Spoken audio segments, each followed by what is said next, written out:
Classes. I am Ankita. आप लोग कैसे हैं? मैं अच्छी हूँ और आई होप आप लोग केमिस्ट्री की पढ़ाई अच्छे से कर रहे होंगे, है ना। और आपको पता ही है हम कौन सा चैप्टर पढ़ रहे हैं, जीओसी का चैप्टर पढ़ रहे हैं, राइट। अब जीओसी में हम कौन सा लेक्चर कंप्लीट किए हैं? अभी कौन सा लेक्चर मैंने अभी पोस्ट किया था? एडिशन रिएक्शन हो गया था और एलिमिनेशन रिएक्शन हो गया था। उसके बाद हमने कंडेंसेशन रिएक्शन पढ़ा था ना। तो कंडेंसेशन रिएक्शन का मैंने आपको मैकेनिज्म और उसका रिएजेंट, पॉसिबल रिएजेंट जो बहुत बहुत फेमस है, वो मैंने आपको पढ़ा दिया। आज हम पढ़ेंगे जीओसी में आने वाला आइसोमराइजेशन रिएक्शन, ठीक है। Isomerisation reaction one of the very important reaction of organic chemistry. Isomerisation reaction क्या होता है, आइसोमराइजेशन रिएक्शन के मैकेनिज्म कैसे किए जाते हैं, और आइसोमराइजेशन रिएक्शन में एक्चुअल में रिजल्ट मतलब प्रोडक्ट क्या आता है, और रिएक्टेंट और हमारे पास रिएजेंट क्या बनते हैं, वो हमको आज पढ़ना है, ठीक है। सो मैं आपको बता देती हूँ कि आइसोमराइजेशन रिएक्शन का मतलब क्या होता है। देखिए स्टूडेंट्स, आइसोमराइजेशन रिएक्शन में आपको एक वर्ड दिख रहा होगा। क्या वर्ड दिख रहा है? आइसोमर। ये आइसोमर है ना। ये आइसोमर का मतलब आपको अगर नहीं पता है तो मैं आपको बता दूं कि आइसोमर वो स्ट्रक्चर्स होते हैं मॉलिक्यूल्स के। आइसोमर्स आर दो स्ट्रक्चर, मैं इंग्लिश में बता रही हूँ। आइसोमर्स आर दो structure of molecule which have the same molecular formula, है ना, और उनके स्ट्रक्चर में डिफरेंस आ जाता है, that is called isomer. Okay, जैसे कि अगर मैं आपको एग्जांपल देके बताऊं तो कैसे एग्जांपल लेंगे हम? फॉर एग्जांपल CH3, कौन सी पेन ले लिया मैं? CH3, CH2, CH2, CH3। इसका आइसोमर, पॉसिबल आइसोमर कैसे बन सकता है? CH3, CH3, C। सो आपने देखा क्या स्टूडेंट्स, कैसे हमने एक आइसोमर बनाया, है ना। एक आपके पास स्ट्रक्चर दिया रहेगा, है ना। ये कौन सा स्ट्रक्चर है? एल्केन का स्ट्रक्चर है ना। कौन सा एल्केन है? ब्यूटेन। अब ये ब्यूटेन का चेन हमको अगर नहीं पता तो हम लिख देंगे सिंपल एंड एल्कीन, ठीक है। कितने नंबर की पैरेंट चेन होगी वो N आएगा, और यहाँ पर जो आपका आइसोमर बना, पॉसिबल आइसोमर बना, ये आपका क्या बन जाएगा? आइसो एल्कीन, ठीक है। मतलब क्या समझ आ रहा है कि दोनों में आप चेक करके देखो कि मॉलिक्यूलर फॉर्मूला जो है वो सेम है, ठीक है। यहाँ पर कितना कार्बन का चेन दिख रहा है आपको? C4, है ना। मतलब 4 कार्बन दिख रहा है, और यहाँ पर हाइड्रोजन कितने हैं मॉलिक्यूल में? 10। मतलब 4 कार्बन और 10 हाइड्रोजन का एक मॉलिक्यूल बना आपका, है ना। ये सबस्ट्रेट आपको क्या कहलाया जाएगा? N alkane. Also this IPAC name is butane, ठीक है। समझ आ रहा है? अब सामने वाला कौन है? Iso alkene. मतलब ब्यूटेन को हमको आइसो ब्यूटेन में कन्वर्ट करना है, ब्यूटेन को हमको आइसो ब्यूटेन में कन्वर्ट करना है। यही हमारा आइसोमराइजेशन रिएक्शन है। यहाँ पर जो आपको सबस्ट्रेट का चेंजेस दिख रहा है वो कहाँ दिख रहा है? बस जो आपका एक सिंगल चेन था, मतलब जो आपका एक सिंगल चेन दिख रहा था ना, मतलब कार्बन कार्बन कार्बन की 4 पेरेंट चेन दिख रही थी, बस पेरेंट चेन का जो नंबर है वो चेंज हो गया, ठीक है। मतलब फर्स्ट टाइम जो ब्यूटेन था, ठीक है, वो क्या था आपका? 4 कार्बन पेरेंट चेन था। पर नेक्स्ट टाइम जो हमारा आइसोब्यूटेन बना ना, ये आपका क्या है? ये आपका एन ब्यूटेन है, ये आपका आइसोब्यूटेन है ना। ये आइसोब्यूटेन जो आपका बना, उसमें क्या हुआ कि 4 कार्बन तो है यहाँ पर भी। अगर आप इस वाले मॉलिक्यूल का फॉर्मूला चेक करोगे तो कितना आएगा? C4H10 ऑनली, ठीक है। देखिए 3 3 3 9 10, ठीक है। तो यहाँ पर C4H10 इधर भी आ रहा है, इधर भी आ रहा है। मॉलिक्यूलर फॉर्मूला सेम है, molecular formula remains same, but difference in parent carbon chain counting, it is called isomer. Further isomer के टाइप्स होते हैं, है ना। एक चेन आइसोमर होता है और दूसरा आपका क्या हो जाता है, मतलब हम पढ़ेंगे कि isomer is again of two types, ठीक है। एक आपका चेन आइसोमर होता है, एक आपका क्या हो जाता है पोजीशन आइसोमर, ये भी हम पढ़ेंगे। आइसोमेरिज्म चैप्टर जब मैं आपको पढ़ाऊंगी ना स्टीरियो केमिस्ट्री में, अभी आपको मैं स्टीरियो केमिस्ट्री का चैप्टर नहीं पढ़ा रही हूँ क्योंकि स्टीरियो केमिस्ट्री का थोड़ा सा ना अलग है उसका कंसेप्ट, मतलब हाँ ये ऑर्गेनिक केमिस्ट्री से ही आपको स्टीरियो केमिस्ट्री का हर एक जो है मॉलिक्यूल का नॉलेज होगा, इसीलिए पढ़ा रही हूँ। पहले कि आपको जब मैं स्टीरियो केमिस्ट्री पढ़ाऊँ ना तो उसमें आपको कोई मॉलिक्यूल न्यू ना लगे, हाँ उसमें आपको कुछ ग्लूकोज फ्रक्टोज सुक्रोज ऐसे स्ट्रक्चर्स न्यू लग सकते हैं, उनके नॉमेनक्लेचर हम पढ़ेंगे।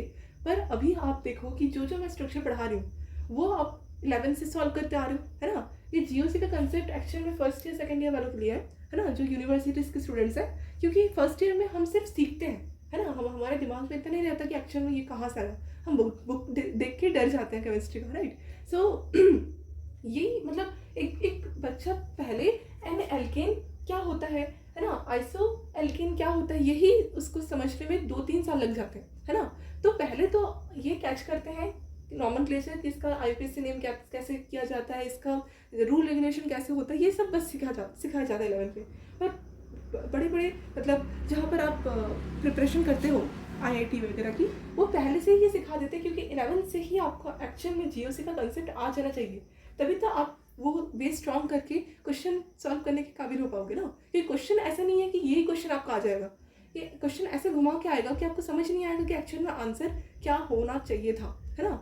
मतलब ये सिर्फ मैं आपको डरा नहीं रही हूँ, मैं बता रही हूँ कि ये सिर्फ आपका इंट्रोडक्शन है, ये सिर्फ आपको सिखाया जा रहा है, पर एक्चुअल में ऐसा नहीं है कि यही पर्टिकुलर रिएजेंट आपको दे दिया जाएगा और आप सबस्ट्रेट में यूज़ करके एक प्रोडक्ट बना दोगे। हो सकता है कि अलग अलग रिएजेंट के में हाँ कंडीशन वही रह सकती है, रिएजेंट में जो मेन फंक्शन है वही रहेगा, पर हाँ बहुत टाइम आपका मेटल चेंज हो जाए, है ना, रिएजेंट में, या फिर आपको फॉर एग्जांपल लुइस एसिड के प्रेजेंस में अगर कोई रिएक्शन करवाई जा रही है तो लुइस एसिड का कुछ फॉर्मूला अलग दिया जाए, अलग लुइस एसिड के प्रेजेंस में हो, तो आपको सब चीज़ समझना पड़ेगा पहले कि लुइस एसिड क्या होता है, लुइस बेस क्या होता है, then only you can able to do the questions also, right. So पहले तो आपको समझना पड़ता है ये सब, then only you can just prepare yourself perfectly, okay. So मैं आपको क्या पढ़ा रही थी कि स्टीरियो केमिस्ट्री का लेक्चर कब आएगा, मैं आपको वही बता रही थी। देखिए स्टीरियो केमिस्ट्री का लेक्चर आपको नेक्स्ट मंथ से मिलना स्टार्ट हो जाएगा, फरवरी ऑनवर्ड्स, क्योंकि अभी मेरे एग्ज़ाम्स हैं। सो आई होप कि आप अपने भी एग्ज़ाम्स की तैयारी कर रहे होंगे, अभी प्री बोर्ड्स रहते हैं, तो मेरे भी एग्ज़ाम्स चल रहे थे, I can't able to post much videos as should I can, but अभी नहीं हो पाएगा क्योंकि अभी मुझे भी अपना एग्ज़ाम की तैयारी करना पड़ रहा है और मैं अपने इस वीडियोस को पोस्ट कर रही हूँ क्योंकि अगर एक साथ सब करूँगी तो आपको बहुत ज़्यादा दिक्कत आएगी, है ना। तो मैं पहले एक आपको बेसिक पढ़ा दे रही हूँ, then only we can do the questions, ठीक है। सो अभी आप ये पढ़ लीजिए, कोई डाउट हो तो प्लीज़ बताइएगा, after exam I will definitely try to clear it, okay.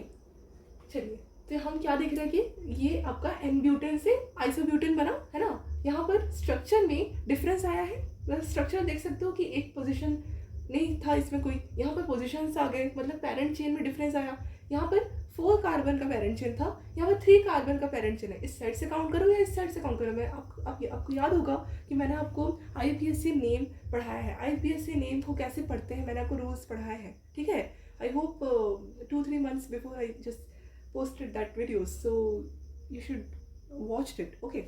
So यहाँ तक आपको क्लियर होना चाहिए कि यहाँ से अगर आप काउंट करेंगे तो भी आपका 2 पोजीशन में मिथाइल ग्रुप रहेगा, यहाँ से भी काउंट करेंगे तो 2 पोजीशन में ही इथाइल ग्रुप आएगा, मतलब यहाँ से वहाँ से, मतलब LHS साइड और RHS साइड।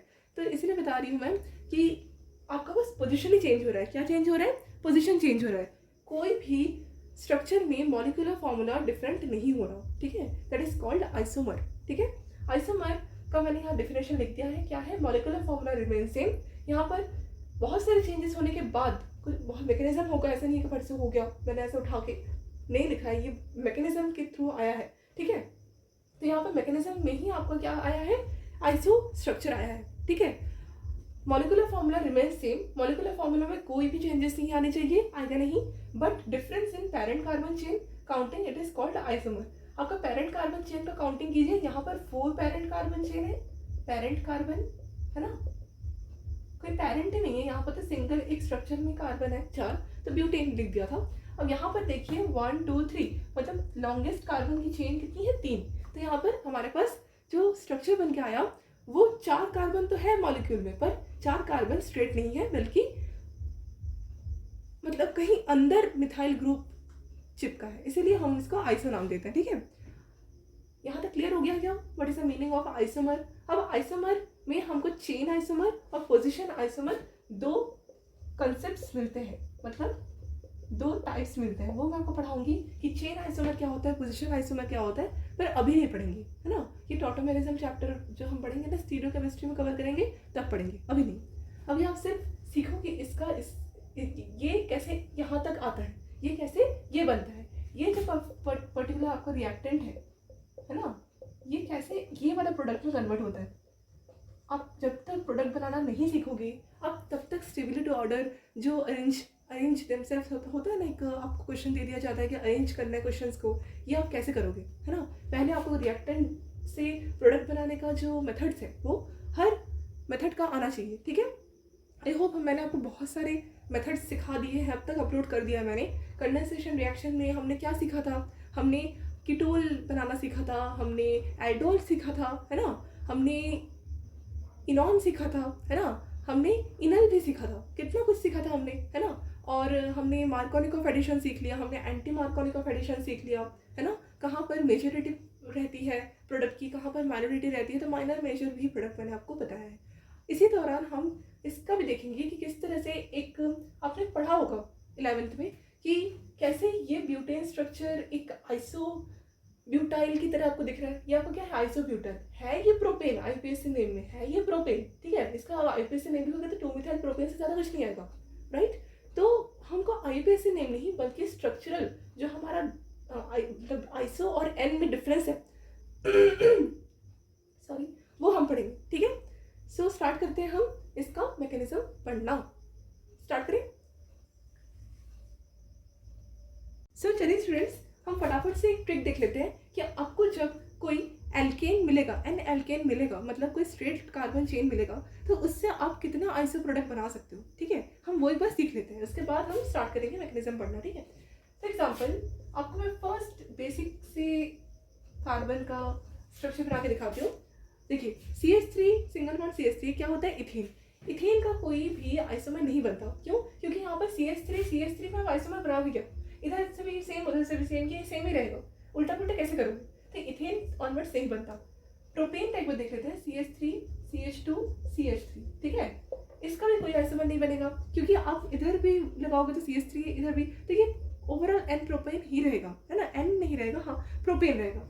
देखिए जो हमारा फर्स्ट क्वेश्चन है CH3 CH2 CH2 CH3, ये आपका क्या है, ब्यूटेन। ठीक है, एन ब्यूटेन, ये एन ब्यूटेन का आइसो स्ट्रक्चर बन सकता है। अब देखिए कैसे, फॉर एग्जांपल मैंने क्या किया, इसको CH3 CH3 लगा दिया, अभी हमने देखा था यहाँ पर ऊपर CH3 लगाया, 4 कार्बन का सेटिंग किया। अब आप देखो कि यहाँ पर आपका बहुत इजीली 2 मिथाइल प्रोपेन बन सकता है।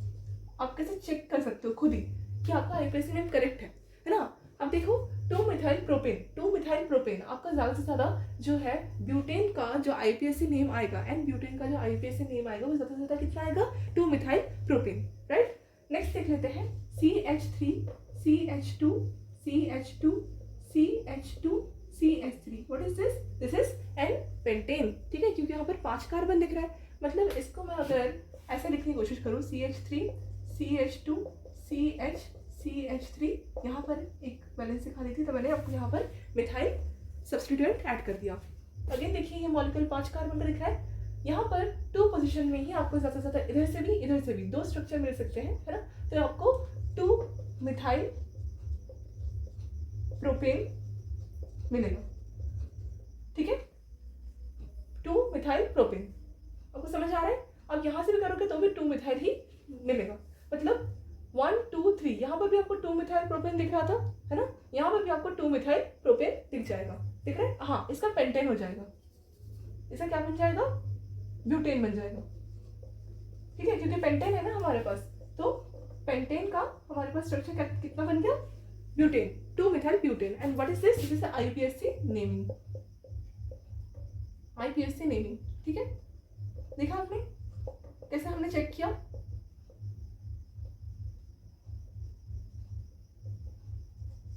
ठीक है।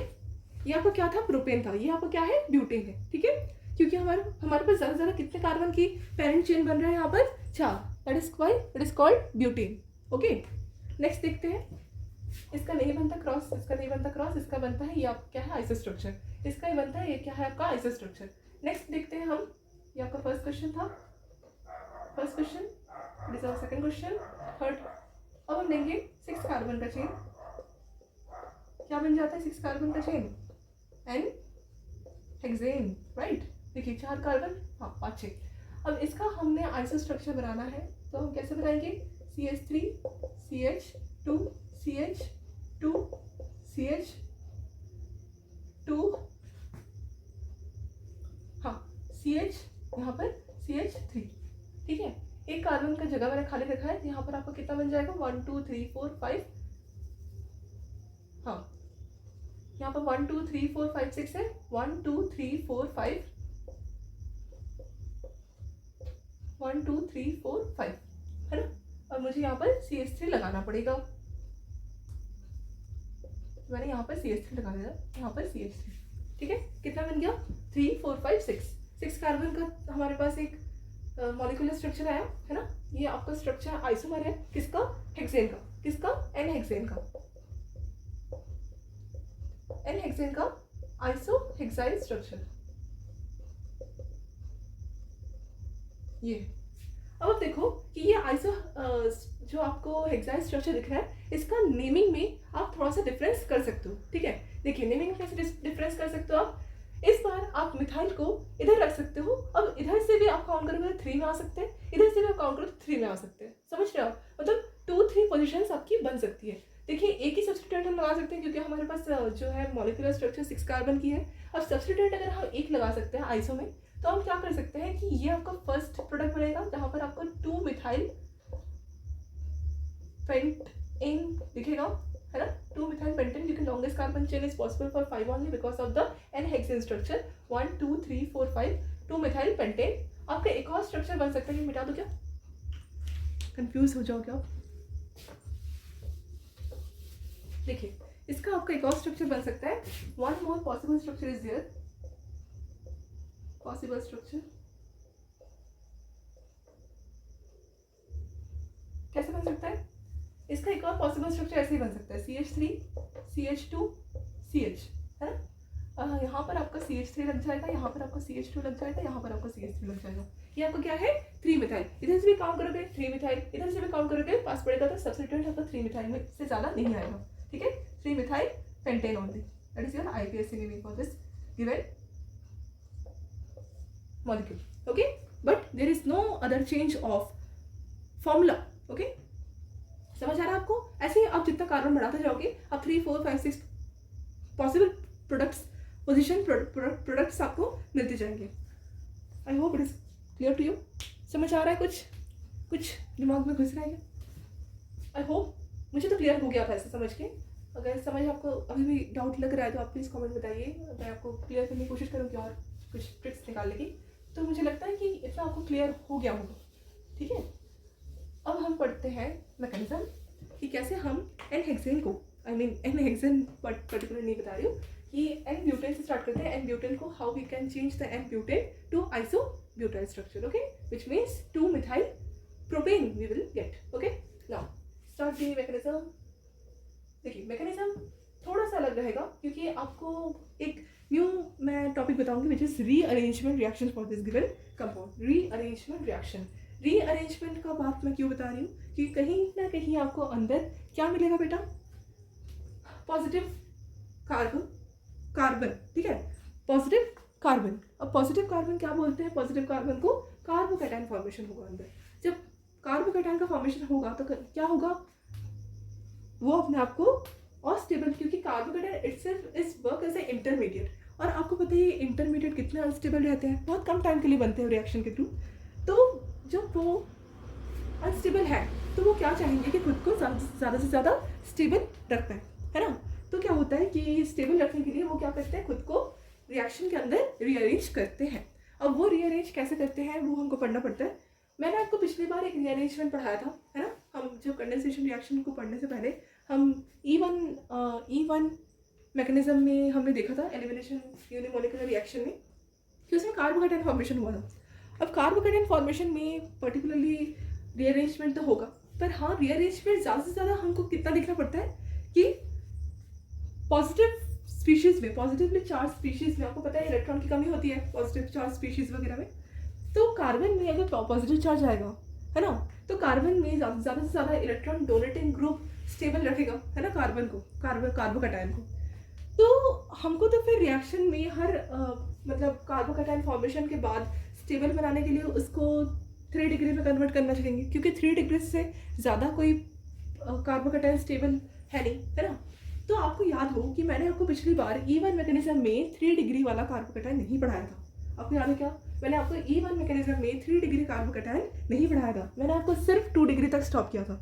वो भी एक आपका रूल है, ठीक है। क्यों? क्योंकि आपका पर्टिकुलरली उस मैकेनिज्म में, है ना, जो हमने रिएजेंट लिया उसमें 2 डिग्री से ज़्यादा फेवरेबल नहीं था, ठीक है। जब आपका 3 डिग्री बनता है ना, वो आपका मिथाइल शिफ्ट वगैरह से बनता है, जब आपका पॉसिबल कोई स्ट्रक्चर गिवन रहता है, ठीक है। पर आप डायरेक्ट उसको खुद अपने मन मर्जी से 3 डिग्री नहीं बनाओगे तोड़ फोड़ के, ठीक है। अगर वो पहले से ही 2 डिग्री में है तो हाँ, कुछ हम मिथाइल शिफ्ट वगैरह करके, पॉसिबल अगर हो तो मिथाइल शिफ्ट वगैरह करके एक स्टेप में हमको उसको 3 डिग्री बनाया जा सकता है, तब वो स्टेबल है। पर हम उसको ज़बरदस्ती का 3 डिग्री ही नहीं बनाएंगे, ठीक है। मतलब अगर 2 डिग्री बन रहा है, उससे ज़्यादा अगर पॉसिबल नहीं है, तो हम उसको 3 डिग्री तक खींच के नहीं ले जाते, इसको E1 मैकेनिज्म को, ठीक है। पर इस वाले आइसोमेराइजेशन रिएक्शन में हम 3 डिग्री बनाएंगे, है ना। मतलब रीअरेंजमेंट ऐसे करेंगे हमारे कार्बोकेटायन को 3 मिथाइल ग्रुप्स का डोनेटिंग पावर मिले। क्या बताया मैंने? मैं रिपीट कर रही हूँ ना मैं। कार्बोकेटायन को स्टेबल रखने के लिए, कार्बोकेटायन खुद एक अनस्टेबल स्पीशीज है। मैं रिपीट कर रही हूँ, कार्बोकेटायन, कार्बोनायन, ये सब क्या रहते हैं, बहुत ज़्यादा अनस्टेबल रहते हैं। क्यों? क्योंकि रिएक्शन के थ्रू इंटरमीडिएट जैसे बन जाते हैं, ठीक है। अब बनने के बाद वो बहुत समय तक नहीं रहता रिएक्शन में बहुत टाइम तक वो खुद को नहीं रखेगा, ना ही आपको कोई प्रोडक्ट में वो देखने को मिलेगा, वो आपको रिएक्शन के बीच ही मिलेगा, दैट इज कॉल्ड इंटरमीडिएट, अंदर, है ना। और जबकि वो एक मतलब आप बोल सकते हो कि उसमें हम रिएक्शन के थ्रू ही उसको जो करवा रहे, पर हाँ वो स्टिल अनस्टेबल रहते हैं, क्योंकि कोई कार्बन में रेडिकल आ जाता है ना, फ्री रेडिकल। हाँ, उस कार्बन का उस स्टेट में आप बोल सकते हो कि जो है फ्री रेडिकल स्टेट में कार्बन में अपने वैलेंस इलेक्ट्रॉन्स रहते हैं, पर still free radical is not good, okay. वो भी एक इंटरमीडिएट है। अगर आपका प्लस चार्ज आ जाएगा, ठीक है, तो भी कार्बन में क्या हो जाएगा, अनस्टेबिलिटी आ जाएगी। क्यों? क्योंकि कार्बन को 8 फॉलो करना पड़ता है, ऑक्टेट रूल। अगेन कार्बन में प्लस चार्ज आना इज नॉट गुड। कार्बोकेटायन भी बहुत ज़्यादा अनस्टेबल रहता है, दैट इज वाई वो बनते बहुत कम टाइम के लिए। अब उनको मेंटेन करने के लिए हमको क्या करना पड़ता है, हमको स्टेबल करके रिएक्शन फॉरवर्ड करनी पड़ती है, मतलब रिएक्शन को आगे बढ़ानी पड़ती है, उनसे ही रिएक्शन आगे बढ़ती है। वो रिएक्टिव भी हो जाते हैं ना, क्योंकि उनमें अनस्टेबिलिटी आ जाती है। तो क्या होता है कि हमको रिएक्शन को और ज़्यादा अच्छे से करने के लिए उनको स्टेबिलिटी देनी पड़ती है, पर वो भी आपको देखना पड़ता है कि पर्टिकुलर जो आपका रिएजेंट है वो उनको स्टेबल कर पाएगा कि नहीं, क्योंकि रिएजेंट से ही तो वो इंटरमीडिएट बन रहे हैं। अब इंटरमीडिएट भी स्टेबल होंगे तो वही डिसाइड करेंगे जो रिएजेंट बनेंगे, ठीक है। तो रिएजेंट बहुत पावरफुल होता है बेटा, ठीक है। आपको रिएक्शन के अंदर रिएजेंट बहुत पावरफुल देखने को मिलेगी। रिएजेंट से ही आपका रिएक्शन समझा जाएगा कि कौन सा रिएक्शन ये मूव करेगा, ठीक है। और साथ साथ हमको हीट, कूल, ये सब भी ध्यान रखना पड़ता है। टेम्परेचर भी बहुत बड़ा एक सोर्स है हमारे रिएक्शन को, कौन सा रिएक्शन होगा ये बताने में। तो भी मैं आपको बता देती हूँ कि जो आपका कार्बोकेटायन बनेगा वो कहाँ बनेगा, आइसोमेराइजेशन रिएक्शन में बनेगा, ठीक है। अब उसको हम स्टेबल करेंगे as much as we can, okay. 3 degree तक खींच के लेके जाएंगे। देखिए, स्टार्ट करते हैं हम पढ़ना आइसोमेराइजेशन रिएक्शन को। मैं कहाँ से स्टार्ट करूँ? एन ब्यूटेन से स्टार्ट करती हूँ, ठीक है। एन ब्यूटेन से स्टार्ट करते हैं। कितना लिखूँ क्या, छोटा क्या और बड़ा लिखूँ? ठीक है, आप समझ जाओगे, you are intelligent right. CH3 CH2 CH2 CH3, ये आपका क्या है, ब्यूटेन है। कौन सा ब्यूटेन है, एन ब्यूटेन है। इसका जो आपको आइसो स्ट्रक्चर देखने को मिलेगा वो क्या देखने को मिलेगा, CH3 CH CH3 CH3, that is the possible iso structure for this given n butane, isobutane structure of the side n butane structure. Okay, अब इसका हमको क्या देखना है, मैकेनिज्म। क्या देखना है बेटा, मैकेनिज्म। क्या देखना है, मैकेनिज्म। ठीक है, देखिए मैकेनिज्म देखने से पहले हमको पता होना चाहिए कि अवर रिएजेंट इज व्हाट। ठीक है, मैं आपको रिएक्शन के साथ आपको रिएजेंट लिख के दिखाती हूँ। रिएजेंट आपको क्या होना चाहिए, मतलब एन ब्यूटेन को आइसोब्यूटेन स्ट्रक्चर में कन्वर्ट करने के लिए हमारे पास रिएजेंट क्या होना चाहिए, आपको पता है, एल्यूमिनियम क्लोराइड, वो कि एनहाइड्रस, सूखा एनहाइड्रस एल्यूमिनियम क्लोराइड। फॉर्मूला क्या होता है, AlCl3। ठीक है, और साथ ही साथ उसके साथ ट्रीट करना पड़ता है हाइड्रोक्लोरिक एसिड, HCl। अब HCl में आपको क्या दिख रहा है, कुछ नहीं दिख रहा मैडम, HCl दिख रहा है HCl की तरफ। अब AlCl3 प्लस HCl हमारे पास क्या है, रिएजेंट है। क्या है बेटा, AlCl3 plus HCl is our given reagent. अब इस रिएजेंट के प्रेजेंस में मैं बता रही हूँ ना आपको मैकेनिज्म, जब एनहाइड्रस एल्यूमिनियम ट्राइक्लोराइड है ना, मतलब क्लोराइड प्लस HCl के प्रेजेंस में जब भी रिएक्शन होती है ना, कोई भी एल्केन का स्ट्रक्चर में अगर आप ये वाला रिएजेंट डाल दोगे ना तो आपको ये स्ट्रक्चर मिलेगा। ये कौन सा स्ट्रक्चर है, ये आइसोमर स्ट्रक्चर है। अब ये आइसोमर स्ट्रक्चर आपको बनाना है। ठीक है, अब हम स्टार्ट करते हैं इसका मैकेनिज्म पढ़ना। मैकेनिज्म में ज़्यादा कुछ दिक्कत नहीं आएगी अगर आप समझ जाओगे। देखिए एल्यूमिनियम, पहले तो आपको देखना है कि ये एल्यूमिनियम ट्राइक्लोराइड और HCl जब मिलाया जा रहा है तो दोनों में कौन मदद करेगा रिएक्शन को आगे बढ़ाने में। पहले तो दोनों के साथ रिएक्ट कर लेंगे, दोनों के साथ झगड़ा कर लेंगे। ठीक है, तो दोनों के साथ झगड़ा करके एक प्रोडक्ट लाएंगे which is AlCl4 negative. Why, because AlCl3 is act as a Lewis acid. क्या काम करता है बेचारा, लुईस एसिड की तरह। क्यों, क्योंकि इसमें लोन पेयर रहता है। ठीक है, अब ये लोन पेयर कौन दे सकता है, सॉरी इसमें लोन पेयर नहीं रहता है, इसमें वैकेंट ऑर्बिटल रहता है एल्यूमिनियम में। अब एल्यूमिनियम में लोन पेयर किसके पास रहता है, क्लोराइड के पास। ठीक है, इसमें लोन पेयर लेने की क्षमता रहती है। ठीक है, लोन पेयर लेने की क्षमता is called Lewis acid. Acid का काम होता है, लुईस एसिड का काम होता है कि वो लोन पेयर को एक्सेप्ट कर पाए। ठीक है, इसमें लोन पेयर को हम दान करेंगे। ठीक है, that's why it bearing a negative charge. Okay, अब इसमें एक क्या रहता है, खाली वाला ऑर्बिटल। अब ये खाली वाला ऑर्बिटल में कोई लोन पेयर घुस सकता है। ठीक है, और आपको AlCl4 नेगेटिव बना सकता है। ठीक है आपका। अब सवाल आता है कि ये जो एल्यूमिनियम में वैकेंट ऑर्बिटल पड़ा हुआ है, ठीक है, एल्यूमिनियम में कौन सा वैकेंट ऑर्बिटल रहता है। देखिए एल्यूमिनियम कौन सा पीरियड में आता है, पहले बताओ। पहले फर्स्ट पीरियड आपका क्या होता है, हाइड्रोजन और हीलियम से घिरा रहता है, राइट। और सेकंड पीरियड से हमारा जो है स्टडी स्टार्ट होता है पीरियोडिक टेबल में। सेकंड पीरियड में कौन रहता है, बोरॉन। ठीक है, बोरॉन वगैरह रहते हैं, मतलब boron, nitrogen, carbon, fluorine, oxygen, they all are came in second period. Third period में आ जाता है आपका, क्या आ जाता है, aluminium, right. Aluminium belongs to third period of the periodic table, correct है। अब मतलब from going left to right आपको एल्यूमिनियम दिखेगा। ठीक है, कौन सा ग्रुप का बेचारा हिस्सा होता है, ग्रुप नंबर 13। कहाँ होता है, ग्रुप नंबर 13। अब ग्रुप नंबर 13 में 3 इलेक्ट्रॉन्स क्या रहते हैं, इसके वैलेंस शेल में रहते हैं। अब वैलेंस शेल में 3 इलेक्ट्रॉन है, मतलब इसमें एक वैकेंट ऑर्बिटल भी है। ठीक है, मतलब थर्ड पीरियड, मतलब यहाँ पर आपका थर्ड शेल की बात हो रही है ना। और थर्ड शेल की बात मतलब आपका यहाँ पर S + P + D, मतलब यहाँ पर आपको अगर मैं एल्यूमिनियम का कॉन्फ़िगरेशन लिख के बताऊँ तो कैसा कॉन्फ़िगरेशन हो जाता है, 1s2 2s2 2p6, ठीक है, 3s1 3p6। ये क्या बन गया आपका 1s2 2s2 2p6, ये आपका क्या बन गया, नियॉन का स्ट्रक्चर, राइट। अब ये आपका क्या बन गया, आपका क्या बन गया, आर्गन, मतलब 3s1 से हम स्टार्ट करेंगे लिखना। ये आपका क्या बन जाएगा, सोडियम का। तो हम क्या करेंगे 3s2 3p1, that is a particularly perfect, मतलब क्या है ये आपका इलेक्ट्रॉनिक कॉन्फ़िगरेशन है। ठीक है, किसका, एल्यूमिनियम का, 1s2 2s2 2p6। ठीक है, 1s2 2s2 2p6 is neon. आप ऐसे भी लिख सकते हो Ne.3s2 + I mean .3p1, that is your electronic configuration for aluminium, okay, aluminium metal. अब देखिए 3s2 3p1, अगर आपके पास 3s2 3p1 है मतलब लास्ट शेल में कितने इलेक्ट्रॉन्स हुए बेटा, वैलेंस शेल में 3। अब 3s2 3p1 साथ 3d भी तो पड़ा हुआ है ना बेचारे के पास, वैकेंट ऑर्बिटल है। क्या है? वैकेंट ऑर्बिटल, मतलब 3d सबशेल खाली है ना। इसका इन फ्यूचर आप मतलब भर नहीं सकते, मतलब आप कैसे भरोगे इसमें, मतलब 3d वैकेंट ऑर्बिटल है, p खुद ही बहुत ज़्यादा खाली है, ठीक है, मतलब 3d का कोई काम नहीं है। p में अगर आप एक्साइटेशन करवाओगे भी ना तो भी p के पास एक खाली पड़ा ही रहेगा, ठीक है। तो यहाँ पर क्या होता है कि 3d का कोई काम नहीं होता, 3p से काम हो जाता है, ठीक है, आप समझ रहे हो, 3p से ही काम हो जाता है क्योंकि फर्स्ट और सेकंड शेल तो भरे हुए रहते हैं, 3p से काम हो जाता है, ठीक है। अब 3p फॉर एग्जांपल यहाँ पर वैकेंट ऑर्बिटल है, तो यहाँ वैकेंट ऑर्बिटल लुईस एसिड की तरह काम कर सकता है। लुईस एसिड में क्या कर सकता है, एक्सेप्ट, यहाँ में लिख दो accept lone pair of electrons, lone pair याद रखिएगा, लोन पेयर, ठीक है, खाली मतलब अकेला, लोन मतलब खाली नहीं, लोन मतलब अकेला, अकेला पेयर को ये एक्सेप्ट करेगा, ठीक है।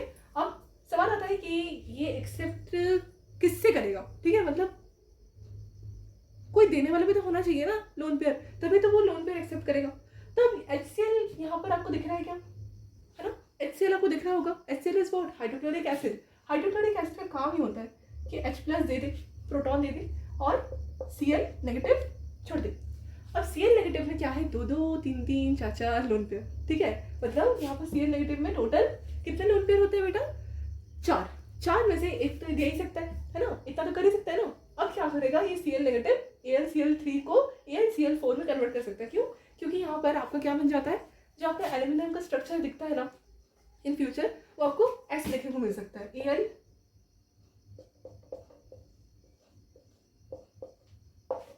ठीक है, क्यों, क्योंकि यहाँ पर क्लोरीन में तो सिग्मा सिग्मा बॉन्ड बन रहे हैं, यहाँ पर कोई चार्ज नहीं आएगा, पर एल्यूमिनियम में एक इलेक्ट्रॉन ज्यादा आ जाता है, ठीक है, क्योंकि ये एक्साइटेशन करके भी एक इलेक्ट्रॉन ज्यादा बेयर कर रहे हैं ना, इसलिए एल्यूमिनियम टेट्राक्लोराइड का स्ट्रक्चर ऐसे दिखता है।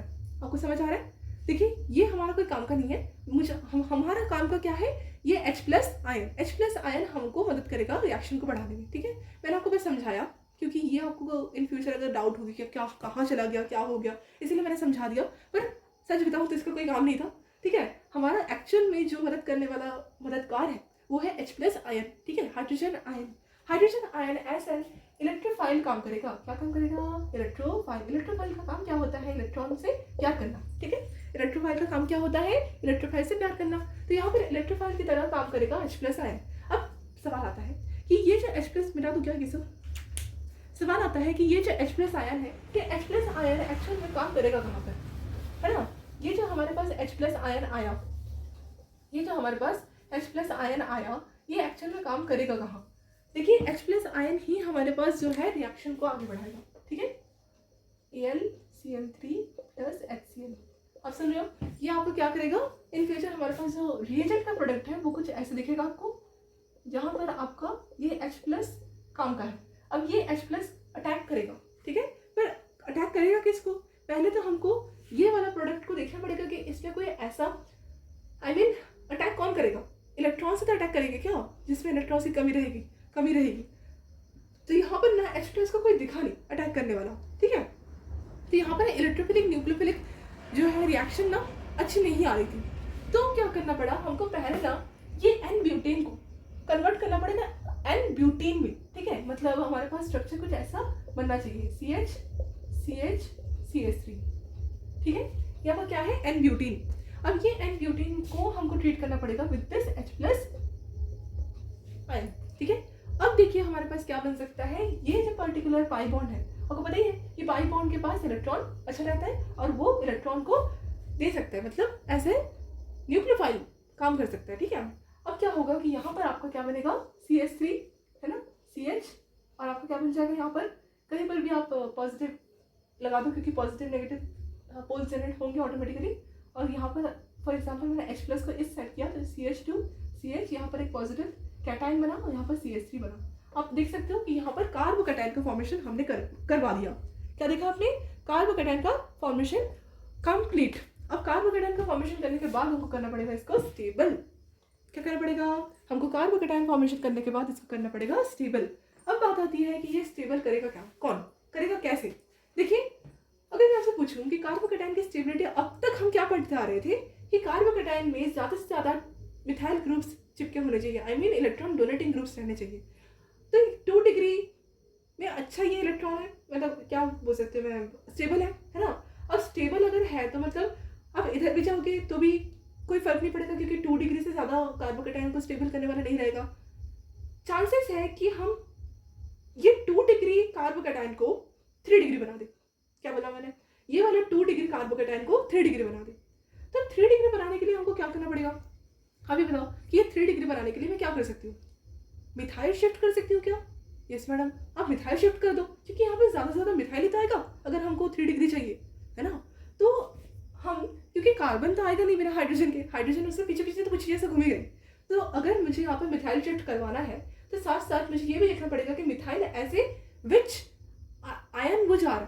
तो अगर मुझे मिथाइल को कार्बोकैटायन में लेके जाना है तो अपने आप कौन सा चार्ज इंड्यूस्ड होगा, negative charge on which this methyl group. Why? Because this methyl group just induced by this carbocation. Okay, इसलिए मिथाइल एनायन की तरह इधर से इधर जाएगा, CH3 नेगेटिव की तरह। तो हमारे पास इस वाले पर्टिकुलर कार्बन पर क्या चार्ज आएगा, पॉजिटिव चार्ज। मतलब हमारे पास फर्स्ट में 1 डिग्री बनेगा। ठीक है, मैं आपको दिखाती हूँ कैसे दिखेगा। CH2 पॉजिटिव है ना, CH2 यहाँ पर आपको क्या बन जाएगा, CH3, यहाँ पर CH3। ठीक है, आप देख सकते हो कि यहाँ पर आपको 1 डिग्री कार्बोकैटायन बन गया, अचानक से 1 डिग्री कार्बोकैटायन। और ये आपको क्या बन गया, 1,3 मिथाइल शिफ्ट से आया। 1,3 मिथाइल शिफ्ट नाम क्यों दिया हम, क्योंकि यहाँ पर आपका जो है शिफ्टिंग कैसे हो रही है, 1 2 3, मतलब थर्ड पोजीशन से आपको शिफ्टिंग। अगर आसपास से होती तो 1 2 बोलते। तो यहाँ पर अब देखो 2 कार्बन को छोड़ के जा रहे हैं, मतलब तीसरे मतलब जगह से आपको क्या जा रहा है, मिथाइल जा रहा है। तो 1 3 मिथाइल शिफ्ट होती है। और यहाँ पर आपको प्लस चार्ज कहाँ बन जाता है, ऐसी जगह बनता है जहाँ पर कार्बन, जिस कार्बन पर पॉजिटिव चार्ज आता है वो कार्बन पर्टिकुलरली 1 डिग्री स्टेबल रहता है। 1 डिग्री स्टेबल, ये पहले 2 डिग्री था, अब ये आपका C+ लिख देते हैं, आपको 1 डिग्री कार्बोकैटायन बन गया। अब 1 डिग्री कार्बोकैटायन तो और ज़्यादा अनस्टेबल बन गया, है ना। 1 डिग्री कार्बोकैटायन तो और ज़्यादा अनस्टेबल बन गया। अब हमको क्या करना पड़ेगा, इसमें देखना पड़ेगा कि हम इसको 2 डिग्री से 3 डिग्री तक कैसे ले जाए। तो 2 डिग्री को 3 डिग्री में ले जाने के समय आपको थोड़ा सा अनस्टेबिलिटी दिखेगी, पर हाँ हमको एट लास्ट बहुत ज़्यादा स्टेबल कार्बोकैटायन प्रोवाइड हो ही जाएगा। अब मैं क्या कर सकती हूँ कि अगर ये पॉजिटिव वाले स्पीशीज को, है ना, ये पॉजिटिव वाले स्पीशीज को अगर मैं सेटिस्फाई करने की कोशिश करूँ 1 हाइड्राइड हेल्प, तो क्या होगा कि इस वाले पॉजिटिव चार्ज में वैनिश हो जाएगा ये पॉजिटिव चार्ज, है ना। और क्या हो जाएगा, हमारे पास ये हाइड्राइड शिफ्ट में भी आएगा, यहाँ पर एक प्लस चार्ज आएगा, है ना। आप देख सकते हो कि यहाँ पर अगर प्लस चार्ज में जनरेट कर दूँ, अब ये क्या बन गया आपका, ये वाला कार्बन आपका क्या, ये वाला कार्बन फोकस कीजिए, ये वाला कार्बन आपका क्या है, 3 कार्बन से जुड़े हैं। आपको ये वाला सबस्ट्रेट दिख रहा होगा कि 3 कार्बन आ गया। तो अगर मैं ऐसा कुछ करूँ कि हमारे पास प्लस चार्ज इस वाले पोजीशन पे, ये वाले सेंटर कार्बन पर आ जाए, तो बात बन जाए। तो हमारे पास ये वाला कार्बन पर अगर मैं पॉजिटिव चार्ज जनरेट कर दूँ through 1 hydride shift, 1 2 hydride shift, we just got our desired product, right. So हमारे पास ये जो CH2 है, इसको मैं CH3 बना दूंगी और यहाँ पर CH को हटा के पॉजिटिव चार्ज जनरेट कर दूंगी, मेरे पास desired product we will got. Okay, now change करते हैं।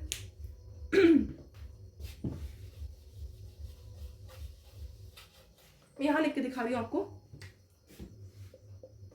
क्या बनेगा, CH3, क्योंकि यहाँ पर मैं क्या कर रही हूँ, 1 2 hydride shifting, hydride H negative ion shift हो रहा है। ठीक है, अब देखिए CH3 CH नहीं है होगा क्योंकि C पॉजिटिव बना और हमारे पास CH3 पहले ऊपर था आइसो की तरह और CH3 देखो ये क्या बन गया, आपको एक आइसो स्ट्रक्चर दिख गया, है ना। अब ये वाला आइसो स्ट्रक्चर होने के बाद आपको स्टिल अनस्टेबिलिटी दिख रही है कार्बोकैटायन की। अब इस पर हम क्या करेंगे, अगेन हमारे पास ये जो पर्टिकुलरली हमारे पास जो प्रोडक्ट था, कौन सा प्रोडक्ट था, ये वाला, ये आपको क्या है, एन ब्यूटेन का 2 यूनिट्स हमको इस वाले पर्टिकुलर रिएक्शन में चाहिए। सो स्टूडेंट्स, हमारे पास एक एन ब्यूटेन का एक और यूनिट पड़ा है, उसको हम क्या करेंगे, यूज़ करेंगे। तो CH3 CH2 CH2 CH3, ठीक है, इसको मैं यूज़ करने वाली हूँ। अब यूज़ कैसे करेंगे इसका, पॉजिटिव सेंटर है, तो यहाँ से हम क्या करेंगे, एक हाइड्राइड लेंगे, ठीक है। कौन सा हाइड्राइड लेंगे, जहाँ पर कार्बोकेटाइन स्टेबल है ऑफ कोर्स, तो 2 डिग्री बना दीजिए। तो मेरा जो स्ट्रक्चर दिखेगा मैं इसको बता देती हूँ, यहाँ लिख देती हूँ। आपने लिख दिया था क्या, देखिए इसका जो पॉसिबल स्ट्रक्चर है वो कैसे दिखेगा, CH3 CH3 CH3। इसका IUPAC से नेमिंग देख लेते हैं, 1 2 3, मतलब यहाँ पर प्रोपेन बनेगा, है ना। एक हमको सब्स्टिट्यूएंट दिख रहा है कौन सा पोजीशन पे, 2 में, तो 2 मिथाइल है ना, 2 मिथाइल प्रोपेन इसका IUPAC नेम। क्या ये IUPAC नेम हमारे पास पहले था जब हम प्रोडक्ट बनाने के टाइम सोचे थे? जी हाँ, हमारे पास यही IUPAC नेम आया है, मतलब हमारे पास स्ट्रक्चर आइसोब्यूटाइल बन गया, है ना। तो हमने मैकेनिज्म अपना देख लिया कि किस तरह से आइसोब्यूटाइल बनता है देन एन ब्यूटाइल, ठीक है। मतलब एन ब्यूटाइल से, from n butyl how we just get our isobutyl structure, here is this, okay. समझ आ गया आपको, समझ आया कि नहीं आ गया? नेक्स्ट पढ़े, तब तक लिख लीजिए।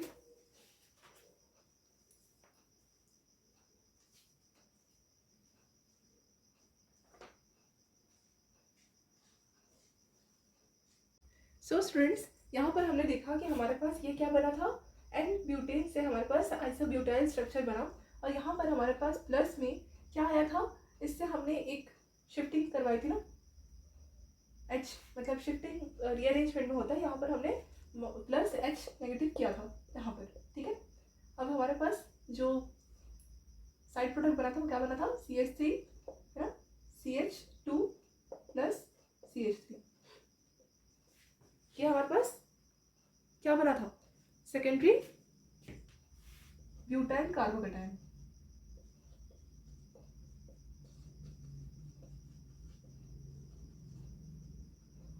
ठीक है। आया समझ? चलिए इसको लिख लिया आपने। अब नेक्स्ट देखते हैं कि व्हाट इज एल्काइलेशन, ठीक है। एल्काइलेशन को पढ़ लेते हैं, एल्काइलेशन क्या होता है। देखिए एल्काइलेशन मैंने आपको पहले बताया था कि जब बहुत सारे एल्केन के ग्रुप्स, एल्केन एल्कीन मिलकर एल्कीन मतलब एक लार्जेस्ट एल्केन का चेन फॉर्म करते हैं, कार्बन चेन, तब उसको हम बोलते हैं एल्काइलेशन, ठीक है। देख लेते हैं एक बार एल्काइलेशन का स्ट्रक्चर कैसे दिखता है। देखिए अब पहले हम क्या कर रहे थे कि दो एल्केन को एक साथ मिला रहे थे, right.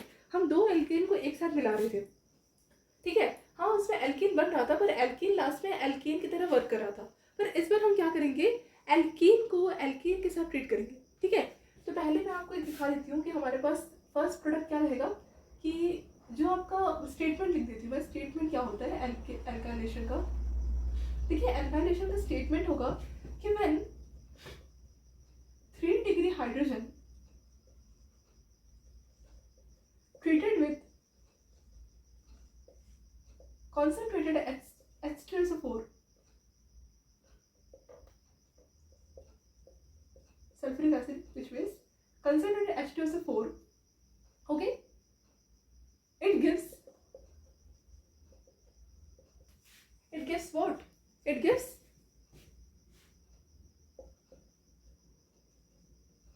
longest, or you can say long carbon chain called alkylation। मतलब एल्कीन बहुत सारे कार्बन मॉलिक्यूल सबस्ट्रेट्स एक साथ जब जुड़ते जाएंगे चेन की तरफ, that is called alkylation, okay.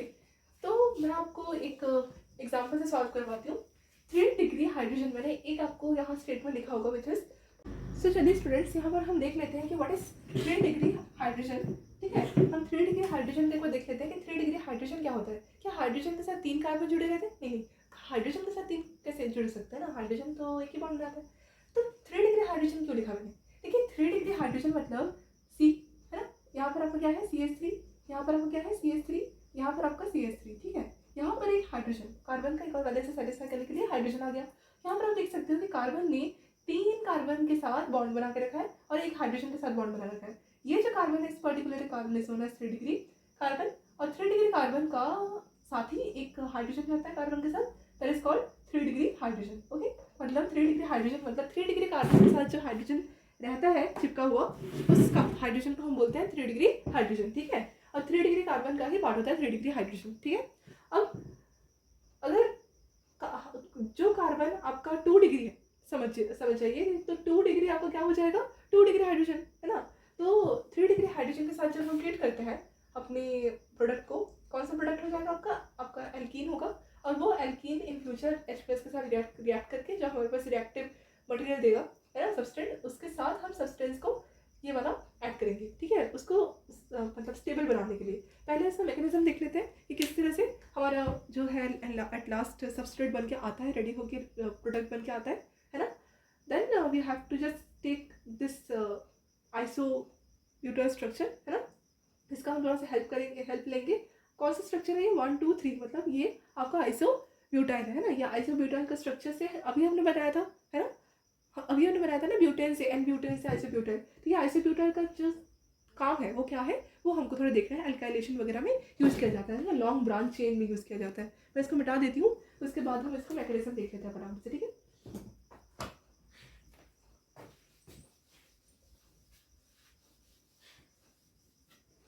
कोई डाउट होगा तो बताइएगा। देखिए,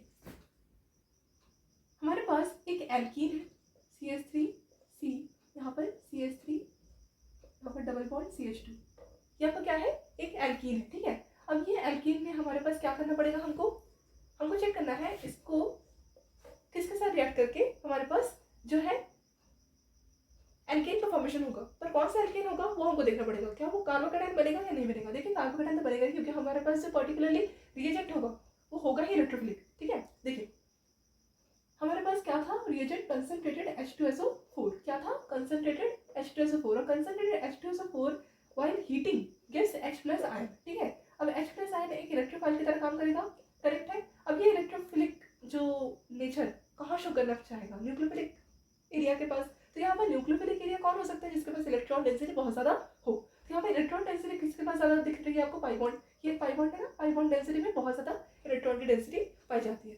अब यहाँ पर आपको क्या करेगा, ये पाई बॉन्ड, ये वाला पाई बॉन्ड आपका यहाँ पर अटैक करेगा, है ना, ये वाला हाइड्रोजन आयन में। तो आपका जो इन फ्यूचर रिजल्ट बनेगा वो CH3 बनेगा। ठीक है, और आपका ये एक ऐसे बॉन्ड बन के यहाँ पर CH3 प्लस चार्ज आएगा, क्योंकि यहाँ पर H ने यहाँ अटैक किया था, है ना, तभी तो आपका यहाँ पर C पॉजिटिव बना, है ना। तो यहाँ पर आप देख सकते हो टर्शियरी, ये क्या बन गया आपका, टर्शियरी कार्बोकैटायन। ठीक है, अब टर्शियरी कार्बोकैटायन बनने के बाद हमारे पास यहाँ पर ही तो हम खत्म नहीं कर सकते, क्योंकि हमको एल्काइलेशन देखना पड़ेगा।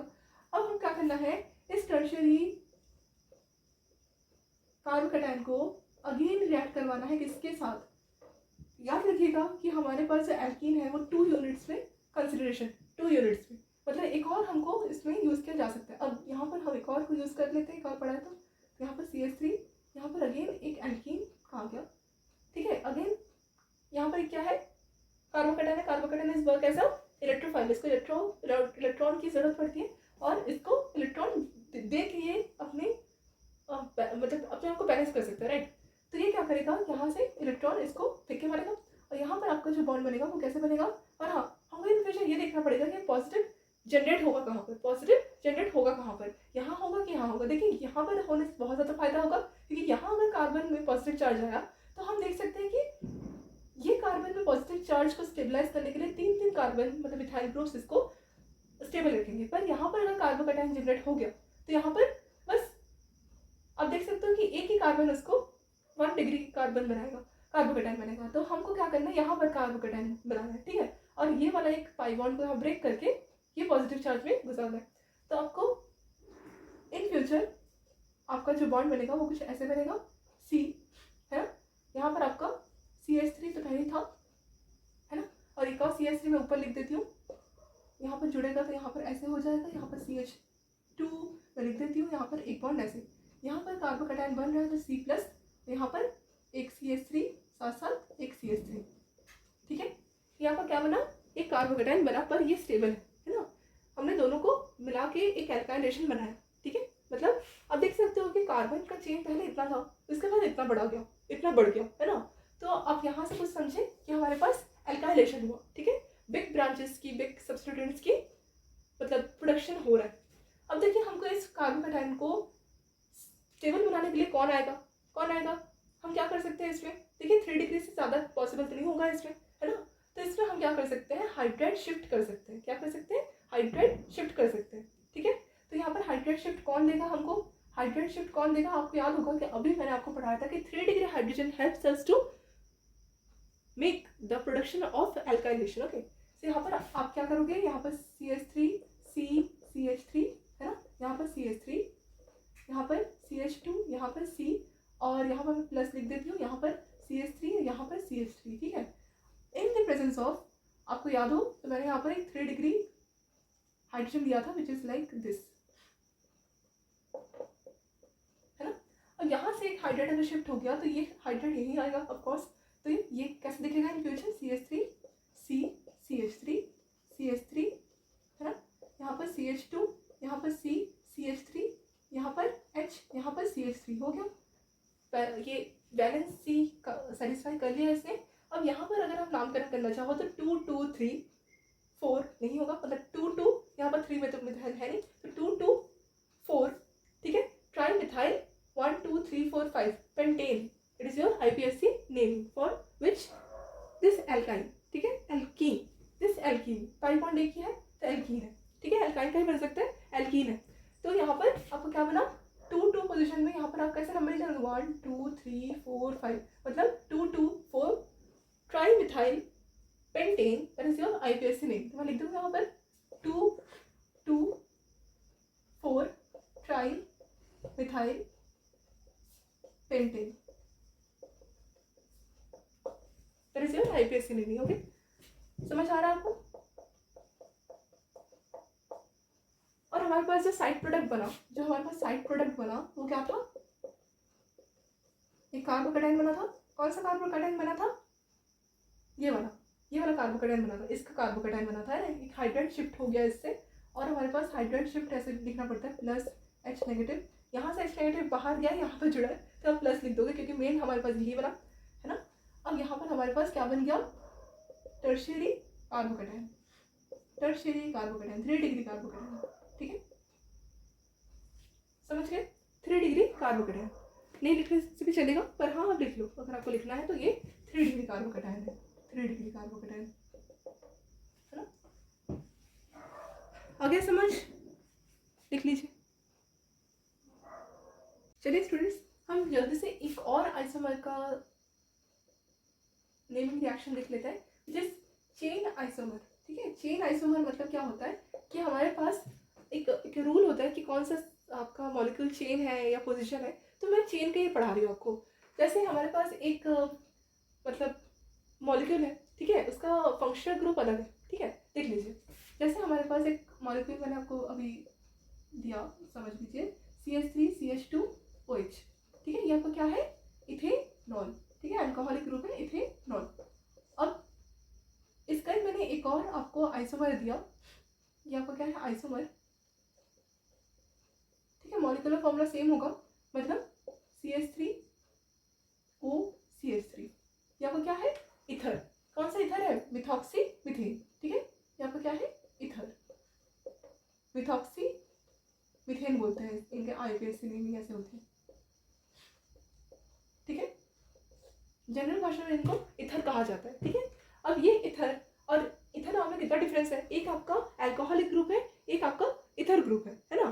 तो दोनों में मॉलिक्यूलर फॉर्मूला सेम ही है। मॉलिक्यूलर फॉर्मूला क्या हो जाएगा आपका, C2H, कितने H आपको दिख रहे हैं यहाँ पर, मुझे 5 6, C2H6O, है ना, यहाँ पर H6 C2H6O, मतलब दोनों में मॉलिक्यूलर फॉर्मूला सेम है, पर इनमें फंक्शनल ग्रुप डिफरेंस है। अब ये आप एक रूल मैं आपको पढ़ाऊंगी चेन आइसोमर, और उसके साथ हम पोजीशन आइसोमर पढ़ लेंगे मेटामर के साथ।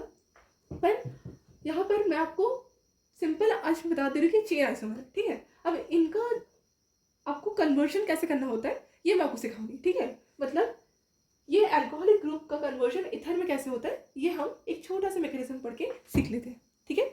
देख लीजिए, जल्दी जल्दी हो जाएगा, बहुत ईजी है। देखिए क्या होता है, हमारे पास क्या है, सिंपल अल्कोहल है ना।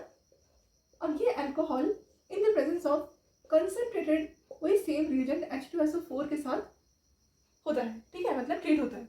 और लो टेम्परेचर हो सकता है, बहुत ज़्यादा लो। अब लो टेम्परेचर में जब कंसंट्रेटेड H2SO4 को ट्रीट किया जाता है तो ये क्या देता है, H+ आयन। एसिड का काम नहीं होता है H+ आयन देना। अब आपको पता है कि H+ आयन क्या है, एक इलेक्ट्रोफाइल। अब इलेक्ट्रोफाइल को मतलब यहाँ पर मैं लिख दूँ क्या, H+ आयन के साथ ये रिएक्ट करेगा। H+ आयन एक इलेक्ट्रोफाइल है। इलेक्ट्रोफाइल किसके साथ रिएक्ट करना चाहेगा, यस, न्यूक्लियोफाइल के साथ। तो आप बोलो कि इस पर्टिकुलर सबस्ट्रेट में आपको न्यूक्लियोफाइल कौन दिख रहा है, ऑक्सीजन, क्योंकि ऑक्सीजन के पास लोन पेयर ऑफ इलेक्ट्रॉन है।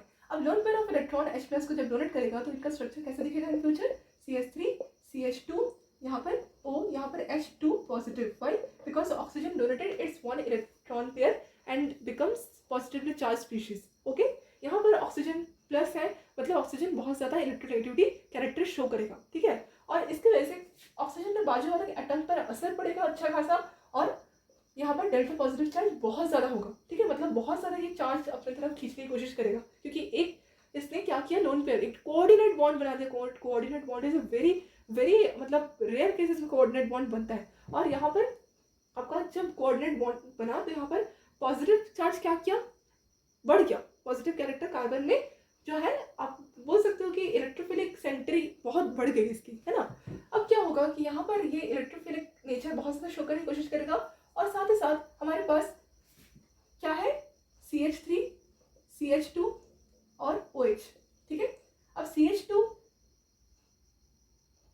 CH3 OH या क्या है, 2 यूनिट्स में हमारे पास ये वाला रिएक्शन पॉसिबल हो रहा है। एक और है हमारे पास, अब इसके साथ हम इसको आमने सामने रख के चेक करेंगे कि ये रिएक्ट करेगा कैसे। देखिए क्या करेगा, ये OH तो बहुत अच्छा लिविंग ग्रुप की तरफ बाहर चला जाएगा, पर साथ साथ साइमल्टेनियसली CH2 जिसमें इलेक्ट्रोफिलिक कैरेक्टर बहुत सा दिख रहा था, इसमें कोई अदर स्पीशीज इलेक्ट्रोफिलिक को बैलेंस करेगा, न्यूक्लियोफिलिक स्पीशीज को आना पड़ेगा।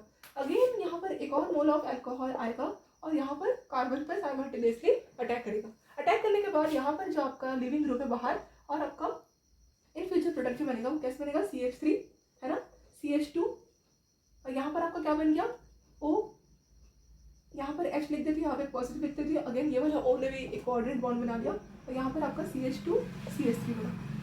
यहाँ क्लियर हो गया। ये आपको क्या बन गया, एक क्या बन गया, यहाँ पर आप देख सकते हो कि हमने पहले क्या पढ़ा था, मिथॉक्सी मिथेन या कोई इथॉक्सी इथेन, ठीक है। यहाँ पर आप कहीं से देखो इथॉक्सी इथेन, ठीक है, यहाँ पर क्या है, इथॉक्सी इथेन इधर। अब यहाँ पर आप देख सकते हो कि इथॉक्सी इथेन में फिर से प्लस चार्ज आ गया। अब कुछ नहीं करना पड़ता, सिंपल ये प्लस चार्ज को अपने आप को स्टेबल रखने के लिए ये H रिलीज कर देता है, ऐसे H+ आयन। याद होगा आपको, पहले हमने रिएक्शन को स्टार्ट करने से पहले H+ आयन जोड़ा था, इसीलिए लास्ट में H+ आयन ही रिलीज हुआ, ठीक है, आपको ये याद रखना पड़ेगा। अब आप देख सकते हो यहाँ पर हमारे पास जो है इथर का प्रोडक्शन हो चुका है, ठीक है। भले इथर आपका जो है फर्स्ट में मैंने क्या दिखाया था, आपका इथर क्या दिखाया था, कौन सा इथर दिखाया था, मिथॉक्सी मीथेन का। इस बार हमने इथॉक्सी इथेन का क्या बनाया, इथर बनाया, ठीक है, क्योंकि हमने यहाँ पर जो है अल्कोहल मिथेनॉल नहीं बल्कि इथेनॉल लिया था। इज दैट क्लियर, समझ आया आपको, आई होप आपको क्लियर हुआ होगा। तो ऐसे स्ट्रक्चर्स क्या कहा जाता है, आइसोमर। आई होप आपको क्लियर हो गया होगा, थोड़ा सा भी क्लियर हुआ होगा, क्लैरिटी आई होगी। और इसी तरह से आपको क्या हो जाता है, ये एक साइकिल की तरह मूव करता रहता है। आई होप आपको क्लियर हुआ होगा, ठीक है। और अगर आपको कोई भी डाउट है तो आप प्लीज़ कमेंट बताइए मुझे, I will definitely clear it by my self.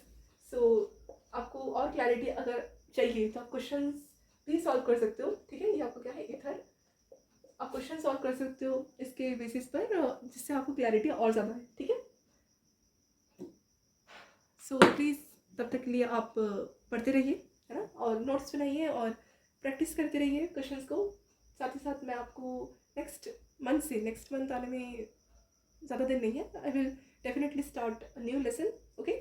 और प्लीज़ लाइक कीजिए, कमेंट कीजिए, सब्सक्राइब कीजिए एंड कमेंट प्लीज़ कीजिए, क्योंकि मुझे समझ नहीं आता आप लोगों को समझ आ रहा है कि नहीं। मैं आपको रिक्वेस्ट कर रही हूँ कि प्लीज़ लाइक कीजिए, कमेंट कीजिए, सब्सक्राइब कीजिए to the make the science classes and stay tuned to this beautiful channel which is always enables a good study blogs and study you say that एक helpful video की तरह काम करेगा बहुत बच्चों के लिए।